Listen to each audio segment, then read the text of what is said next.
Help Save Our World Speak 67. The transition perspectives continued. We're continuing from not last week, but the week before we began this section. Hello and welcome to our 67th Help Save Our World Speak online speakers meeting, where we are spreading hope by changing the conversation to change our world. I'm Dennis, the teacher of this quest for the truth, change, and transformation, based on my book, Beyond the Age of Ignorance. We, the people, have been lied to, misguided, and abused by people in power throughout modern history. Thus, we have created an uncivilized, centralized way of life and paradigm. This paradigm is causing us to plunder, pollute, and destroy our once healthy, balanced, and biodiverse living world. Living this way of life, we have destroyed our once life-sustaining planet by creating life-threatening imbalances and instability in all of our life-sustaining ecosystems. By harming all life, we are harming ourselves. As a result of this, we, all life, and our living world are racing towards extreme suffering and inevitable extinction. But there is another way, a new paradigm, way of thinking and living your life to create a better future is possible if you choose to make it happen. You can achieve this new way of life by going on your personal quest for the truth so that you can change and transform your way of life. This journey of thinking, questioning, and reasoning and changing your way of life will empower you with the knowledge, the skills, and the natural wisdom that you need to think clearly, choose wisely, and begin transitioning towards a new love-based paradigm with which you can create a happy, healthy, and sustainable future where all life thrives. Just by traveling through this thought journey, you'll awaken yourself to the truth, become aware, conscious, and enlightened. Thus, you'll make wise choices to change your way of life and change how you raise your children. Then just by living this new way of life, you'll naturally create a new and better world around you. Then, by leading from the front, you'll guide, teach, and lead others towards creating that love-based, happy, healthy, and sustainable way of life and world. In this way, you and others you have influenced, of course, will form a love-based, creative, sowing, and nurturing movement of genuinely fundamental change that spreads this awakening across the globe, enabling us to help save our world and all life on Mother Earth together. Let's start with introductions. Kurt? Hey, good morning, good afternoon, wherever you are.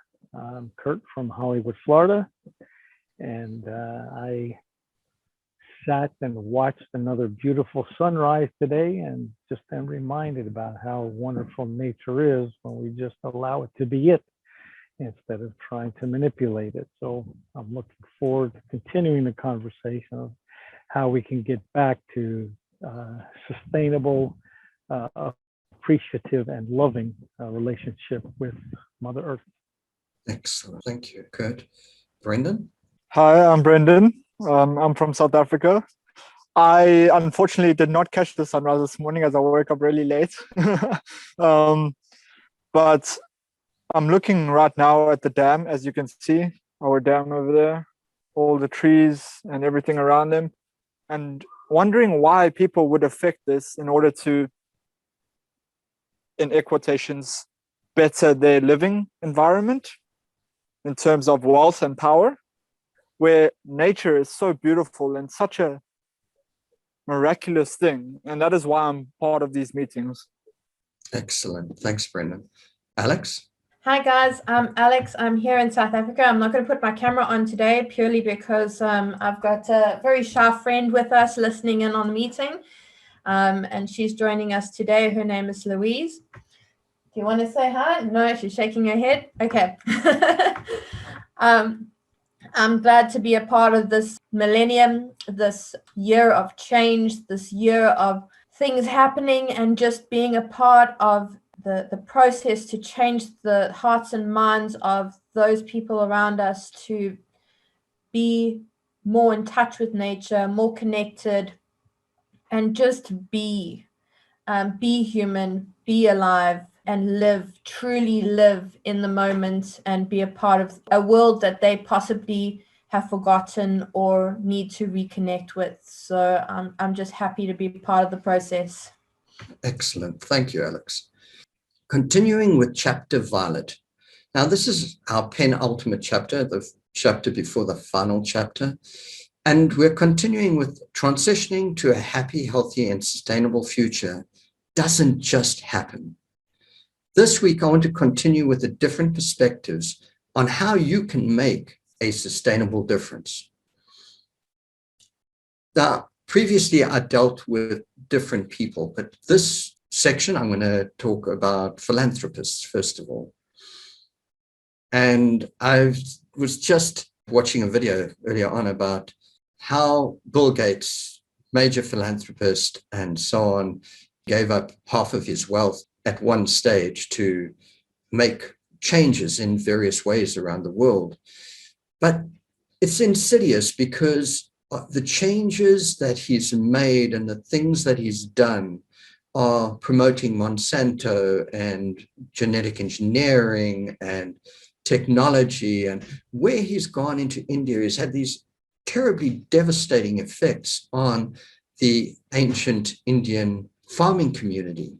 And they just want him out, you know. So there's a lot of things that can be said that are not desirable about philanthropists who use their wealth and power to manipulate the world in undesirable ways. So those of you with crazy money who use or have used unsustainable ways to make your money, limitless taking and destroying our natural world, philanthropy alone will not save you. Appease your conscience, maybe, nor should it be an excuse for what you need to change in your way of life.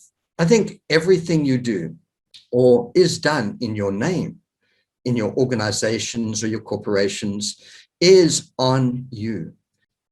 It all affects our natural world and our survival on this planet. So, for example, using plastic packaging for drop shipping creates an enormous volume of plastic pollution, which is destroying our world. Why not just make that little bit of extra effort to use hay or straw or something else to package around in your packages to reduce the amount of plastic? It's not a big thing because straw and cardboard boxes and all that sort of thing can be reintegrated into the environment because they're biodegradable. Why not make everything that you create biodegradable and make a huge difference in the world? It's no skin off your back, I don't think, and it's not going to cost you anymore.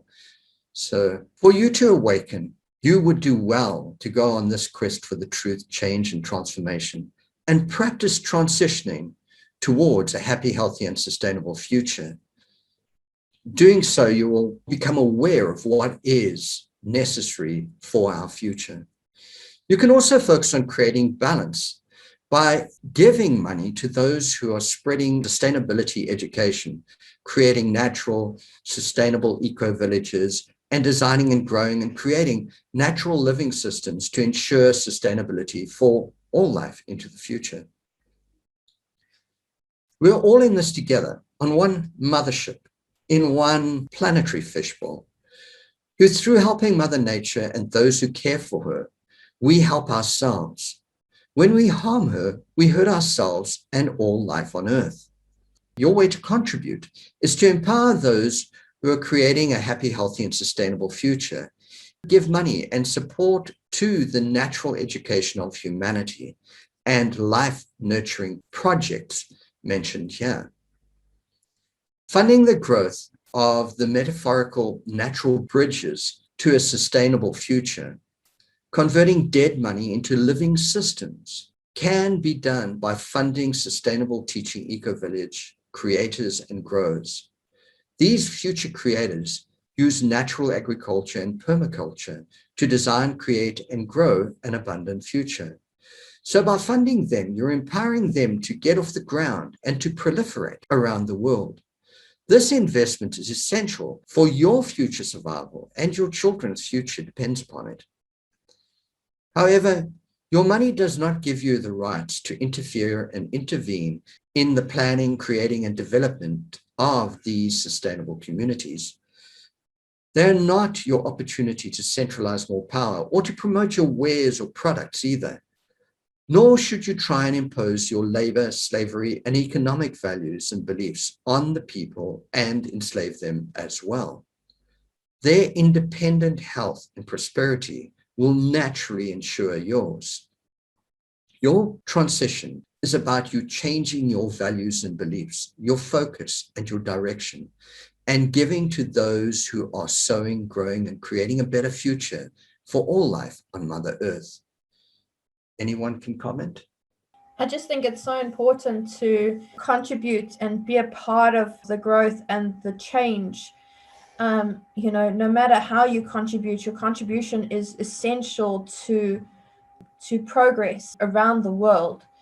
As simple as planting a tree, as simple as supporting organizations like this, is as simple as not supporting the huge organizations and supporting the local growers, and obviously trying to eat as much of a vegan meal as humanly possible within your financial strength as well, is incredibly important to being part of the movement. Excellent, Alex. That's awesome stuff. Good. Yeah, interesting that you started with philanthropy and Bill Gates. I had posted something on a social media page the other day, and somebody commented on it and said, damn Bill Gates and his blah, blah, blah, blah, blah.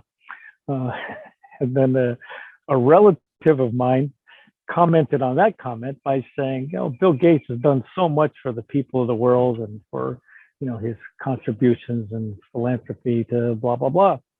And it's interesting to see the both sides of it and see, I fully support philanthropy, especially people who have scores of billions. And I like that concept of supporting people and doing what works for them. Unfortunately, we found in the world that a lot of philanthropists have done it for their own personal either gain or power. And I find the two sides of the coin that, we need your money in order to do things. And no, we don't need to give away our independence or our autonomy and even our health in order to accept your money. So I think the comment you made about allowing people to use the funds for what serves them best rather than to what you think serves them best, I think is an admirable aspect of philanthropy that we need to look more at. And I'm sure there are some people, probably the smaller donors, who feel, well, I don't want my money to be used for them to do X, Y, and Z. And it's like, well, then maybe you shouldn't be a philanthropist, be a city planner somewhere. But these people have their own customs and ways of life. And just because you think they should be westernized doesn't mean that's the way things should be. So I think it's an interesting topic that we're on as far as how do we move forward, supporting people, connecting with their land and their culture in the way that they choose to do it rather than the way we think they should progress. Yeah. An interesting thing that was brought up, I actually posted that thing on Facebook as like something that one of my preferred posts by different people. And the guy was saying the astronomical amount of land that Bill Gates has been buying up in America with his bias towards, genetically engineered seeds, ownership of seeds, and so on. That's, to me, an absolute indication that he's not doing it for a philanthropic reason. He's doing it just to acquire more wealth and more power, because its land is, of course, was always considered a great investment because of of course, the energy benefits that you will achieve into the future. So here he is behaving like a philanthropist in one sense, but behaving like an absolute monopolist in another sense. So are his ideas really concerned about other people and nature and so on? Not at all. It's like the total conflict of interest there. It just doesn't make sense. Yeah, I mean, all of us, I'm sure, can figure better ways for him to spend his money. But we have to realize that that monopolist mentality is how Bill Gates got his money, by manipulating systems and laws and things like that, and access to the internet and blah, blah, blah. So to think that he would be doing otherwise now, we would have to see a major transformation in somewhere in his life. And I don't think we've seen that. I think it's just more of the same in different environments, I guess. And yeah, the whole attitude about using my money to do exactly what I want to, and even if it affects millions and millions and billions of people, I'm still going to do it because I'm rich and I can do it. And yeah, I think that's part of that, again, pyramid scheme of those who have money, get to control everything to continue to funnel the money towards them. And yeah, it's just unfortunate that that's who he's become. And he's, as we would say, a wolf in sheep's clothing as far as philanthropy is concerned.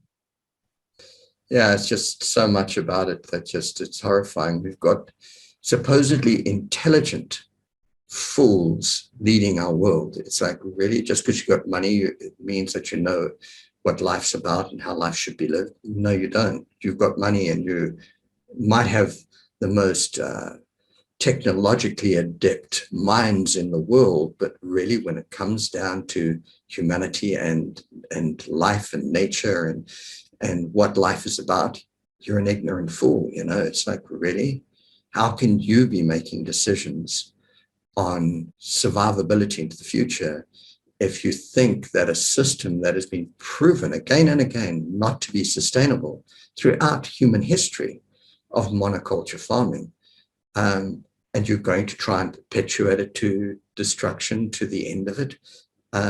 Really?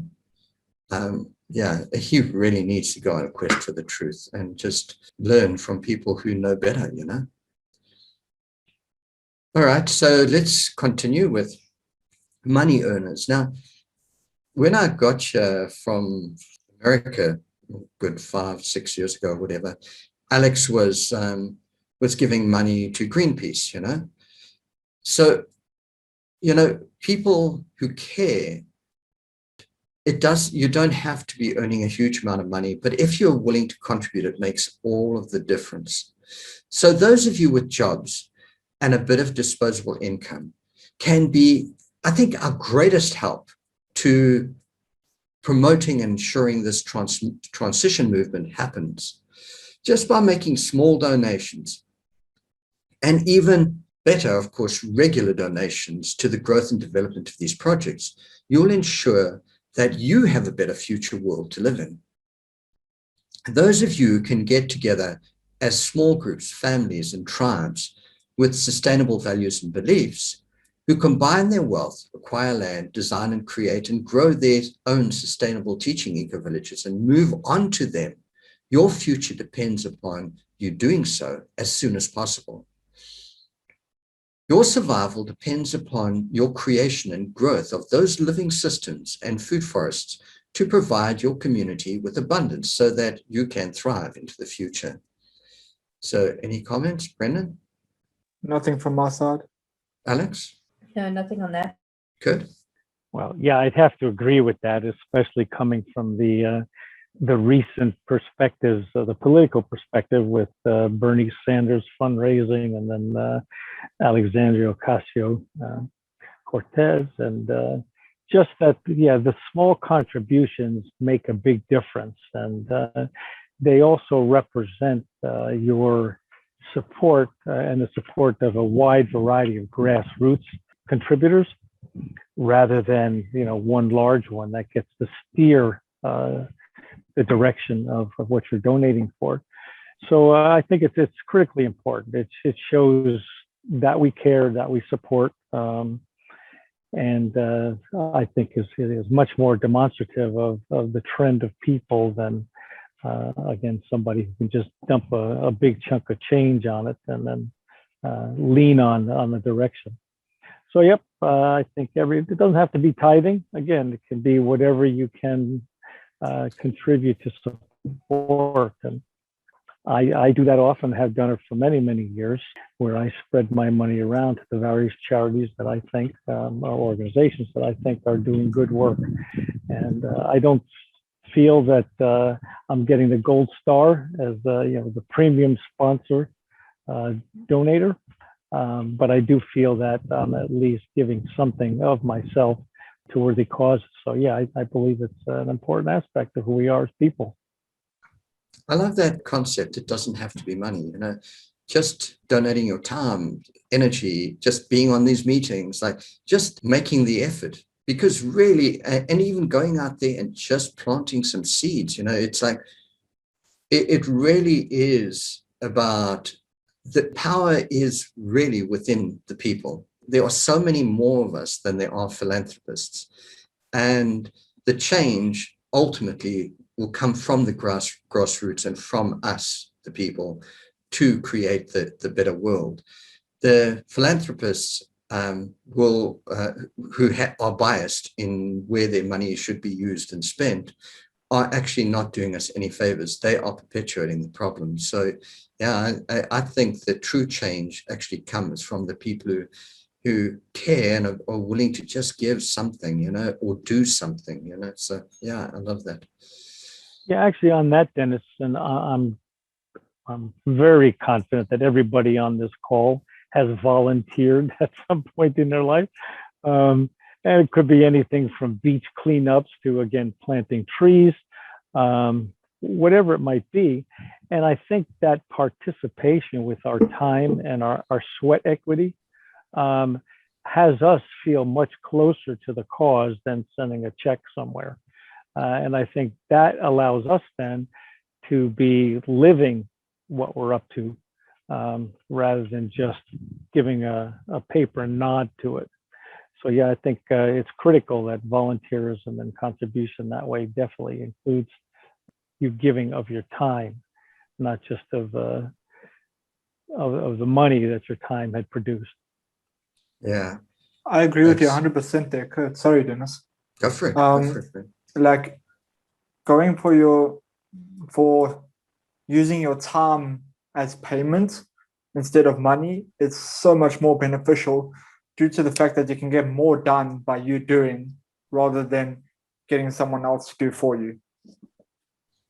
I think there's a big factor there. There's if you make a contribution, which is X amount of money, it doesn't come near to the value of your presence, your commitment, your energy, your time.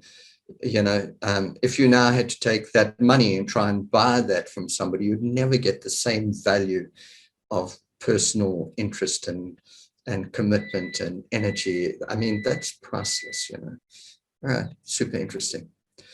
Now, what happened a while back, for this next one, was one of our attendees was saying that she had tried to plant something and didn't have green fingers because she didn't succeed. Now, the concept of green fingers is this concept like green fingers are inherited. They inherited genes, and that's not true. That's nonsense. Learning how to plant and grow stuff is learned, and it's only in the growing and the doing that these things happen.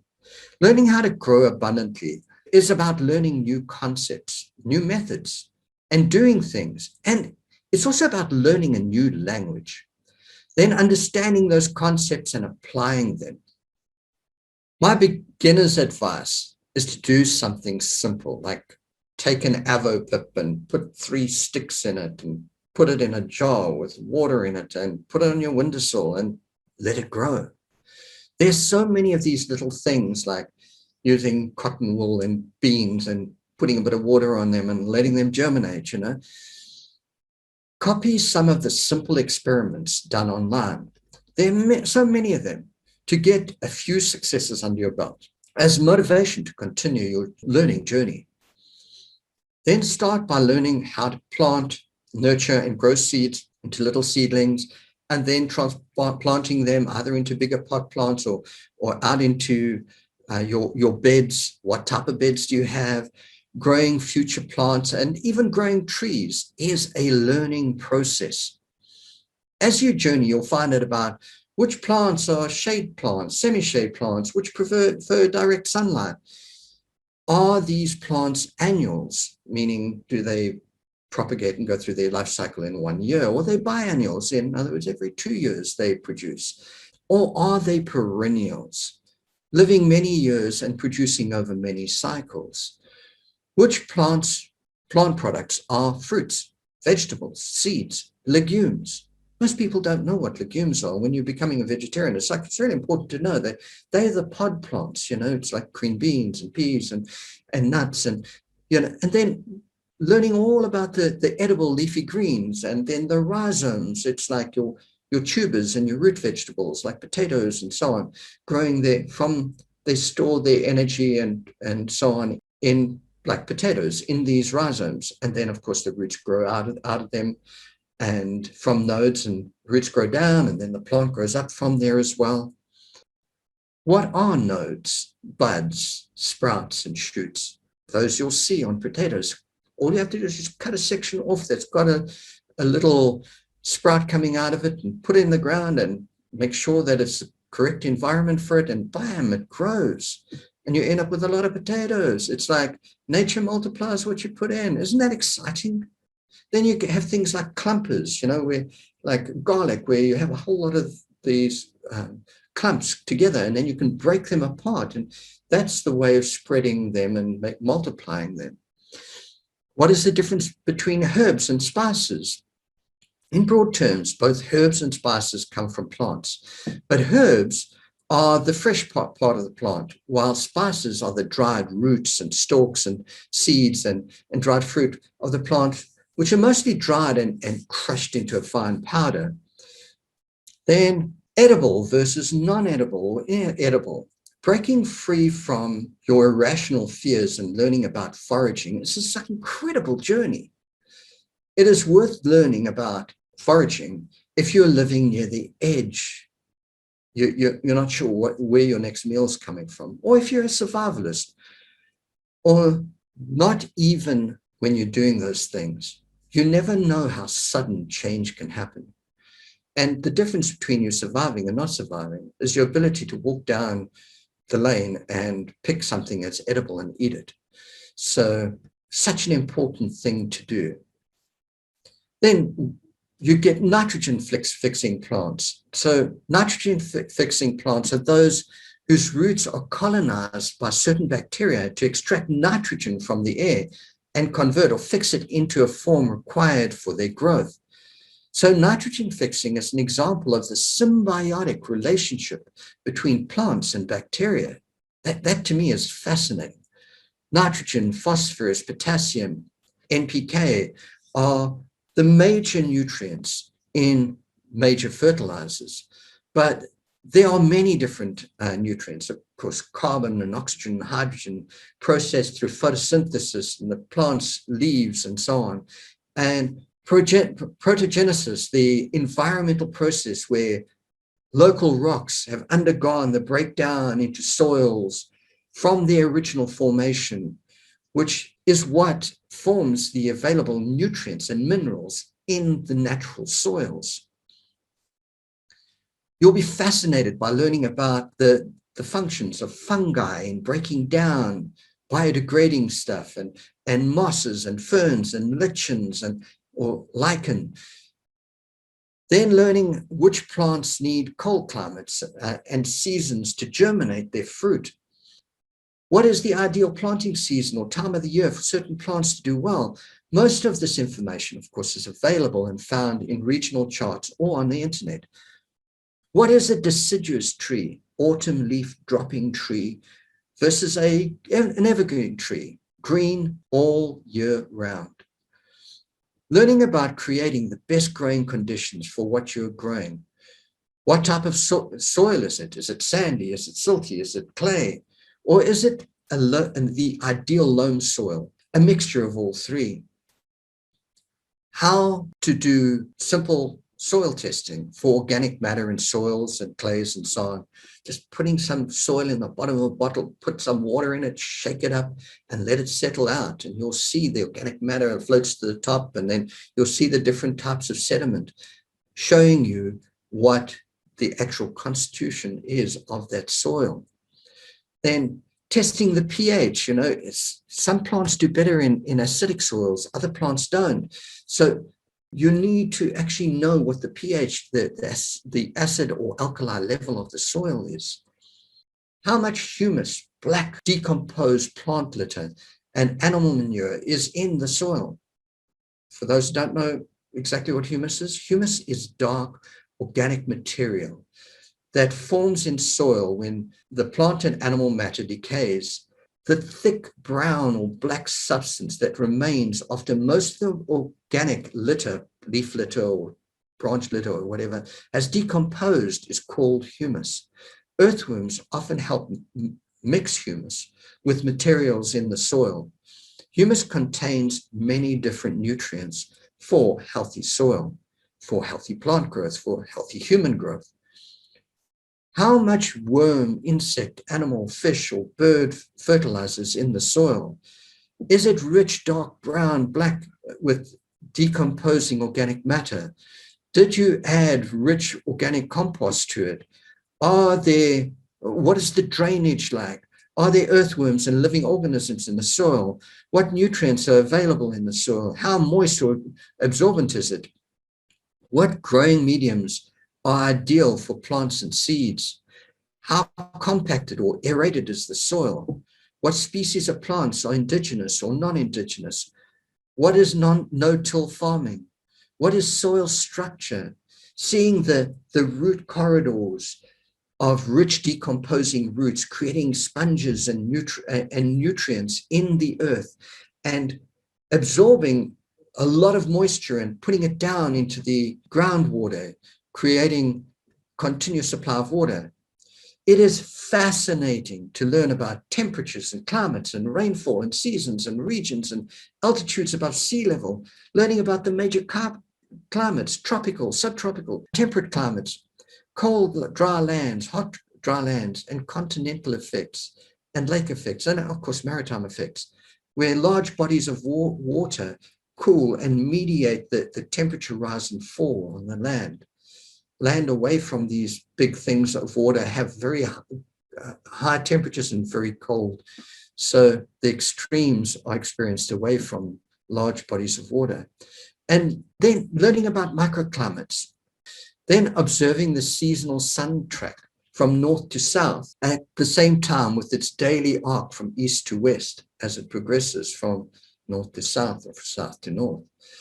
That's so essential to design the layout of your home garden for energy efficiency and growth and development. The sun's angle relative to you in the sky will affect when and where you plant different plants.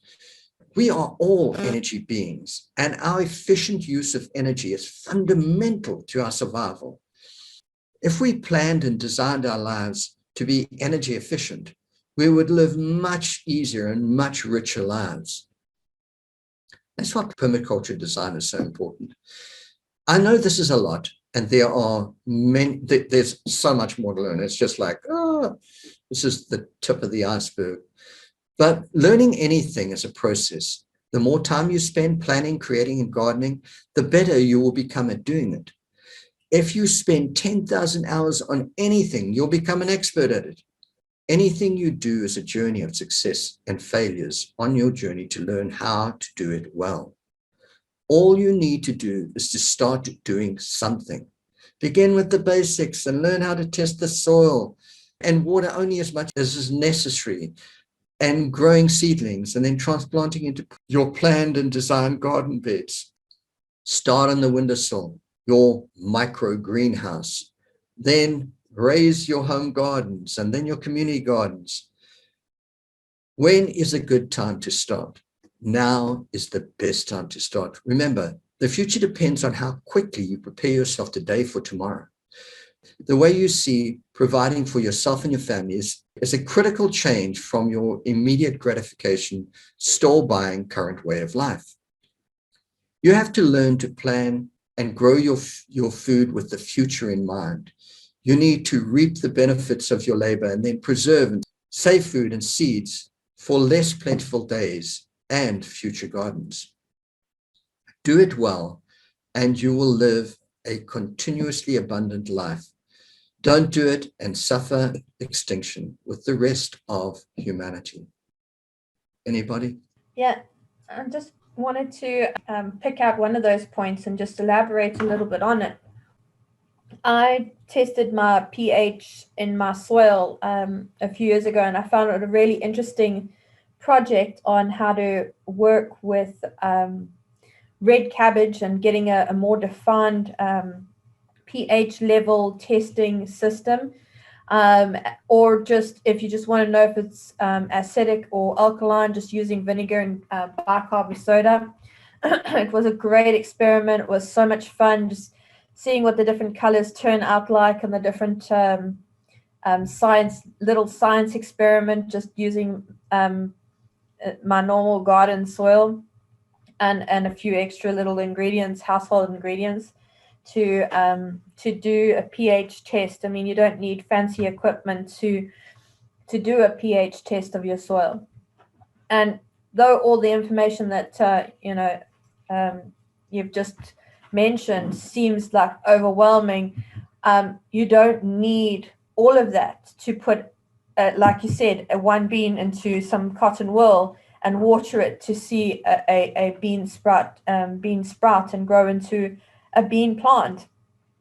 You don't need to know if it's a perennial or a biannual or anything like that. You just need to see it grow and put it in the soil, and only when it eventually dies off and it's no longer producing fruit, you realize, okay, it's a biannual plant, or what happened to it? Why did my plant die? You can start to research those things and find out why.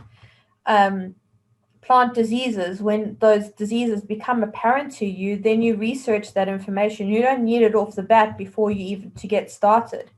You just need to know the basics of putting a seed in the soil and watering it and seeing if it grows or not. If it doesn't, go and find out why. If it does, and it does a great job, then you know that seed was in that soil was a really good place for it to grow. So sometimes you can just test and just throw it out there and see what happens. And other times you just need a little bit more research. But 99% of the time you can find all that on Google, and you can use household stuff to test and learn the information you need to do from there. Okay, you're on. All right. Oh, great. Thanks so much for that. Really appreciate putting me on the spot there, hey? How could you?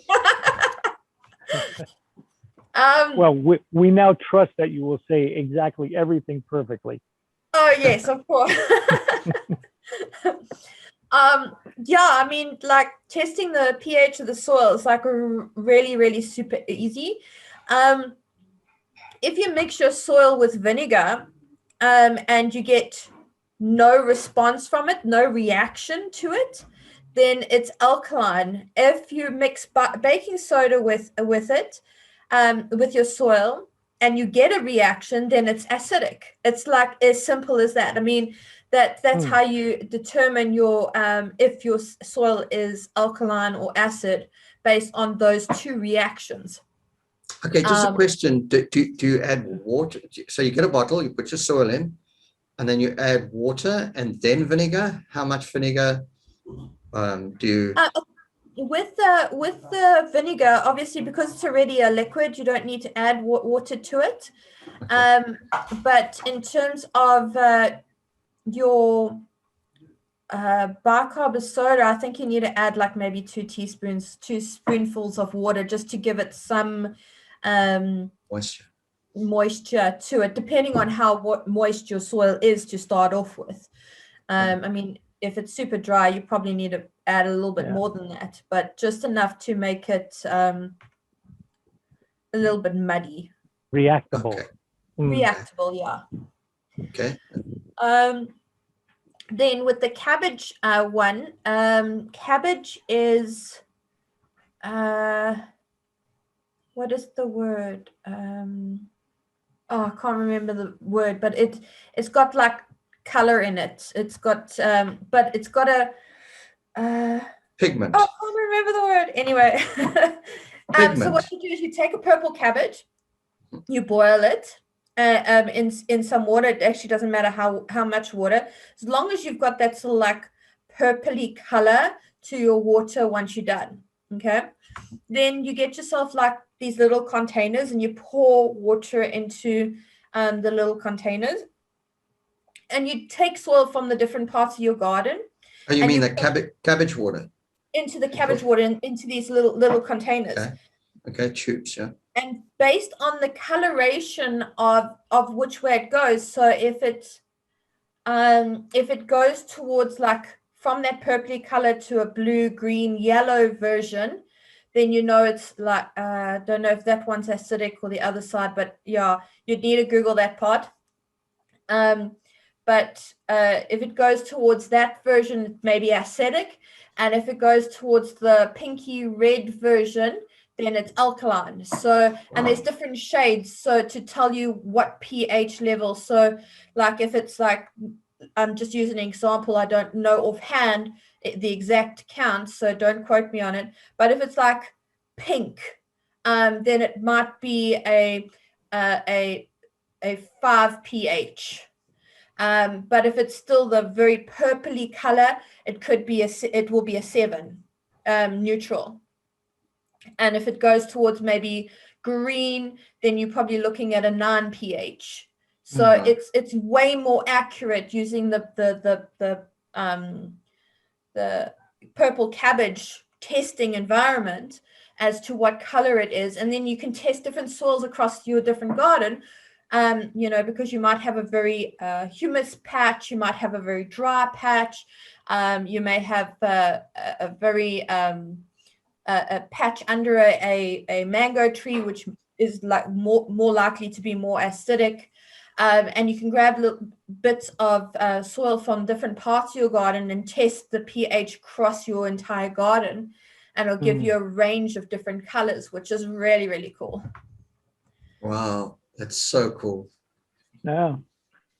All right. That's awesome. Homegrown chemistry. Yeah. Yeah. You more than likely nature. find that's how they make the chemistry kits in the first place. Totally, yeah. Excellent. I think the one point that could be added to that is being observant. It's like taking the time, at various times of the day to like, I don't know, go and put your finger in the soil and feel how moist it is, or, being observant to see if there's any bugs or insects or something like fungus or something happening or mildew on your plants and so on. And then go and find out, like you say, do the research, and then your sort of brain and mind expands and it becomes, that's easy. I know how to do that. Boom. Good. Yeah, I think the point of all of us understanding the process of nature is critical to this movement and critical to being a human being, at least historically.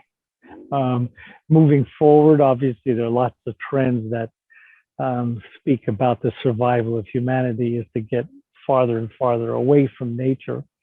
So understanding the process, understanding how things, where and when and how they grow, it needs to be part of all of our education. And as you well know, when people get crammed into cities and that available contact with nature gets limited, there's less and less opportunity for people to understand the process and thus appreciate it and honor it. So whether it's taught in schools, and many schools are doing that now, and there are many school gardens, even for elementary schools, where they're teaching kids, just how to grow and what the process of growth is. It's I think, a really heartwarming change back into what's important to implant in children's minds, other than how to be good automatons for some factory job or mass-produced function that somebody sees. So when enough people get connected back with nature on an appreciative and actually a supportive and working with relationship, I think we'll see that shift. And as you well know, especially since you're looking and actively participating in promoting the sustainability movement and concept, isn't it funny that we have to create a movement for that? But it is. Not everybody is prone towards it, and not everybody wants to learn it. Not everybody wants to get their fingers dirty and wants to understand, the chemistry of plant growing and nutrition, or even their own personal nutrition. And in many ways, that's why a lot of our historically wise teachings have kind of disappeared, because we've been segmented and focused on an isolation. This is your career. This is what you do. This is what your part of society is, in order for you to earn, in order for you to buy the food, rather than, how about you produce the food, feed yourselves, share it with others, or even sell it to others, if that's what your community is built around, and live a fuller life than looking at screens. So I say screens because obviously that's where most of our awake hours in life are spent, is in front of screens, certainly for the past 20 years, and if not the past 50 or 60 since the advent of television. So there's this split point between, are you going tech and virtual in your experience of life, or are you going natural and organic and actually living as a breathing component of this planet? So we're in that choice point, and obviously we can see that the nature versus technology are in constant tug as to who's going to play out. And this conversation from the very beginning has to do with that. Where is the money being spent and for what purpose? So I absolutely think the more we can get children's hands into the earth and understanding their component, their component of nature, we'll see more and more people adopting this as they grow older. The critical aspect is that we don't have a lot of time for generations to pick up on this that we're seeing. So it's critical that not only that we bring the children there, but we actually work with them as adults and grandparents and friends and whatever we are, to continue to contribute to sustainability of nature on this planet. That's such an incredible concept. Is we had this sustainable eco village when I was a kid, and we had chickens and ducks and bees and bumblebees and blah blah blah blah. We had everything you can imagine. It was just like this living paradise. But the moment we moved away from there, all right, everything was consumed and died out. And I went back years later, and it was literally, like I said, this dead knoll. There was no life on it whatsoever. The trees had been chopped down. All living species were gone. It was just this damaged, hardened, compacted hill, all right? And I mean, wherever humans have been taken away from human settlement out on the land and been driven into the cities, it's been devastated. Like if you look at this picture behind me, this is an example of permaculture behind me, where there's this prolific life around the homestead and so on. And then in the outer fields out here is pretty much the monoculture type setting, where the land is devastated and dormant for considerable amount of the year. and of course herbicides and pesticides, and the soil is being denuded, and it's heading towards desertification and total destruction where there's no nutrients in the soil. It's dead, and then of course the soil erosion takes over, and eventually you lose all your topsoil, and there is no possibility of life left on that. Whereas this is continuously building a future. And for seeds to continue in a lineage, there has to be people living on the land perpetuating the seed lineage. And then you have the same thing with animals and livestock and so on. Their lives are perpetuated by being part of this living community. And of course, human life is developed by being part of that living community. So how did we end up with this unsustainable way? Well, that's where big money and businesses and philanthropists seem to be driving us. So we need a change in paradigm from this unsustainable way to this way of living. So anyone want to comment on that? All good? All right, so let's go on to the next one. Wise guides, teachers, and future leaders. As masters of life, you are the keys to our future. You thought journey travelers, thinkers, questioners, and seekers of the truth who desire to change and transform your life so you can become one of the most valued wise guides, teachers, and future leaders. You are an essential requirement for our resilience and sustainability. Resilience is our ability to come back from past the edge of those tipping points and regrow to create a sustainable life and future. Just by learning and changing and becoming a new you, you will ensure our resilience, bringing us back from the points of no return, the tipping points, and extinction. Our continued existence and sustainability will not happen without you changing, guiding, and teaching others. If you don't do what you can do to change yourself and change the world, you're wasting your potential and keeping yourself and humanity unnecessarily trapped in a cycle of creation and destruction until total annihilation. Anyone want to comment on that? Being the teachers of the future? I can't pass up that one. I fully agree. Whether it's each one teach one or the knowledgeable teach the many, we are always sending out messages about what we believe about the world and how we operate in it. And yeah, I think it's critical to always have a supportive conversation about what we could be doing to help save our world versus what we could be doing to use the world for our own personal resources. So absolutely a critical comment. And, as we've seen, a lot of these conversations have been limited to like NPR, PBS specials, maybe National Geographic, which are all great. And thank goodness that they were around to influence me. And they have over the years, and why I'm having this conversation, participating in these conversations.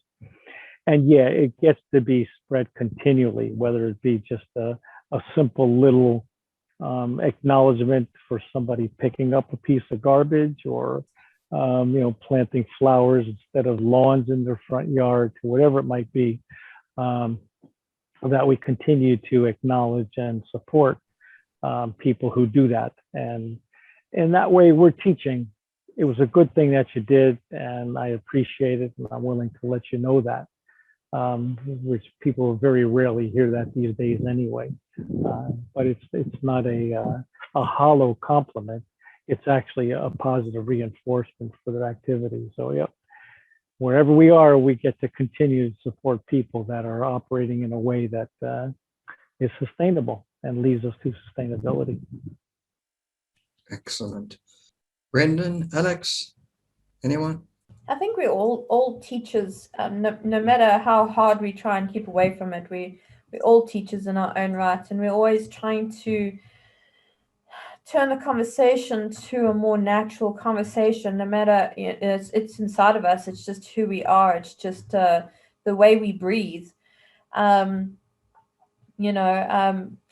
I mean, we all communicate on that level, no matter who we're with or who's around us, and especially being, parents, grandparents. We're always trying to teach our kids or the younger generations what we can, what we know, so that that information flows into the future and becomes part of the future that we wish to see for the younger generations.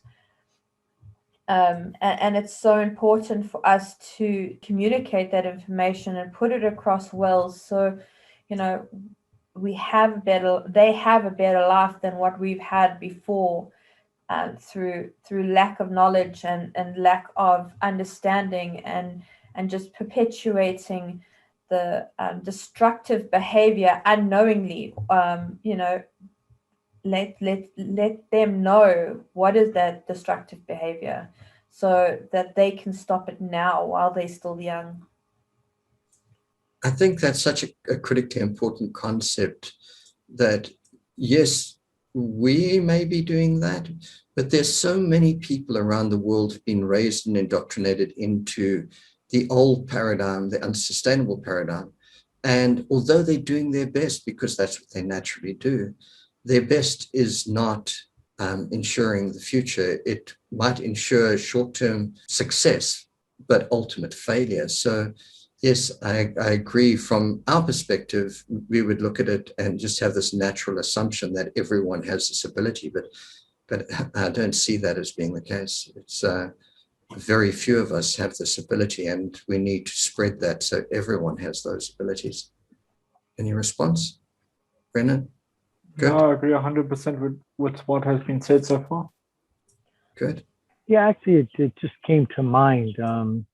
I think we're all familiar with the name Sadhguru, the guru in India.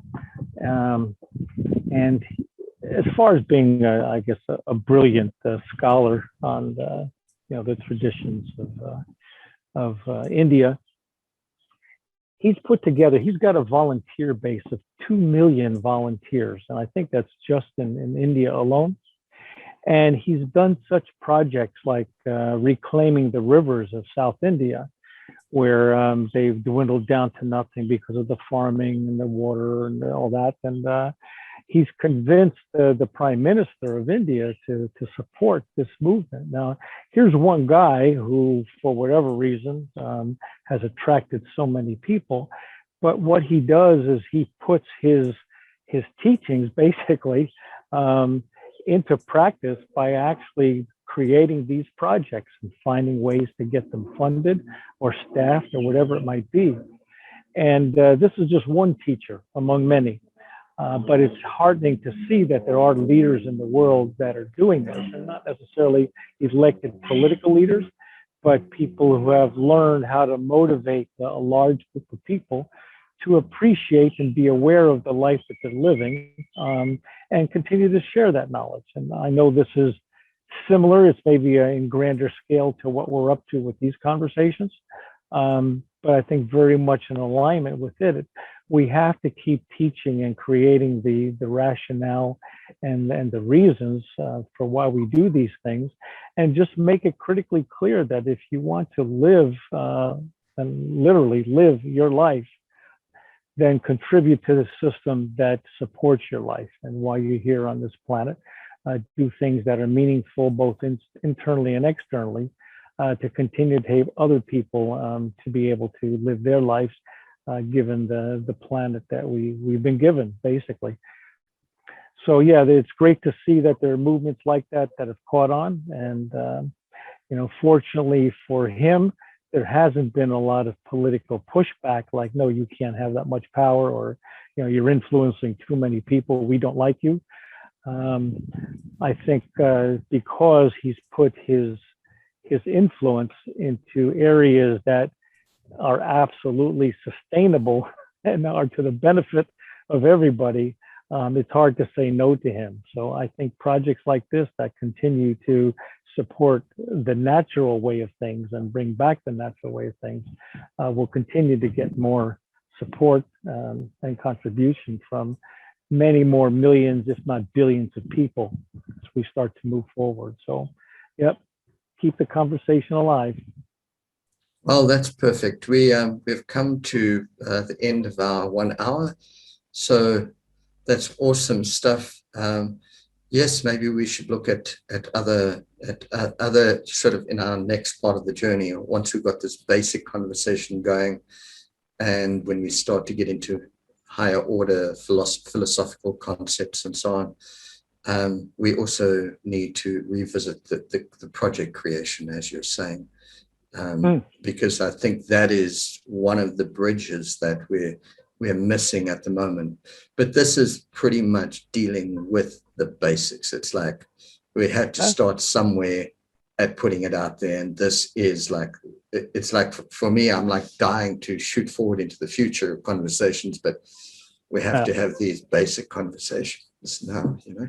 Well, you know, just the photo behind you, you know, of what it is why we're having these conversations, right? So Absolutely. whether we talk about what's going on globally on a grand scale or in countries, or even that we continue to reinforce and keep present why we're having these conversations. It's not just a nice idea and a way to spend an hour once a week. It's critical. So yeah, that we keep on presencing the things that are working, I also think is important. And I get that's where we're going to be heading. Excellent. Well, thank you, everybody. It's been wonderful. So we can carry on speaking, but I'm going to end the recording now. So everyone, bye. Cheers. Bye. Bye. Bye.